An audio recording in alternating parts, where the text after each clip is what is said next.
Hello Maval, बातम्यांचा आवाज, मावळचा विश्वास.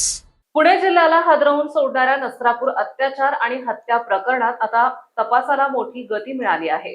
3.5 वर्षाच्या चिमुरडीवर अत्याचार करणाऱ्या त्या नराधमाचा क्रूर चेहरा आता समोर आला असून पोलिसांच्या हाती अत्यंत ठोस पुरावे लागले आहेत. तपासादरम्यान समोर आलेली माहिती अंगावर काटा आणणारी आहे. ज्यावेळी हा नराधम चिमुरडीवर अत्याचार करत होता त्यावेळी 4 ते 5 मुलांनी त्याला थांबवण्याचा धाडसी प्रयत्न केला. मात्र त्या नराधमाने या मुलांच्या दिशेने दगड भिरकावले आणि त्यांना तिथून पळवून लावले.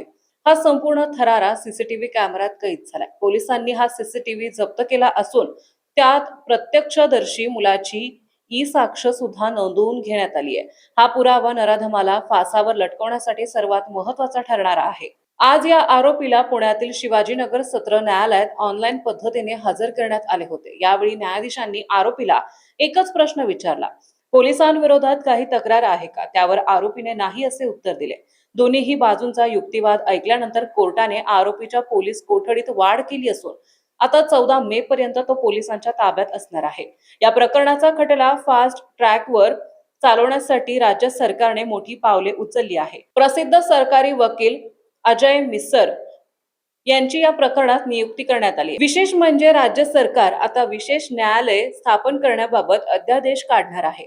वकील अजय मिसर यांनी आज स्वतः घटनास्थळी जाऊन पाहणी केली आणि ग्रामीण पोलिसांकडून तपासाचा पूर्ण आढावा घेतला. पुणे ग्रामीण पोलिसांनी आतापर्यंत केलेल्या तपासावर समाधान व्यक्त होत असलं तरी संपूर्ण महाराष्ट्र आता एकाच मागणीवर ठाम आहे. या नराधमाला कठोर शिक्षा आणि चिमुरडीला न्याय कधी मिळणार? आताच हॅलो मावळ YouTube चॅनलला सबस्क्राईब करा आणि आमच्या फेसबुक पेजला फॉलो करायला विसरू नका.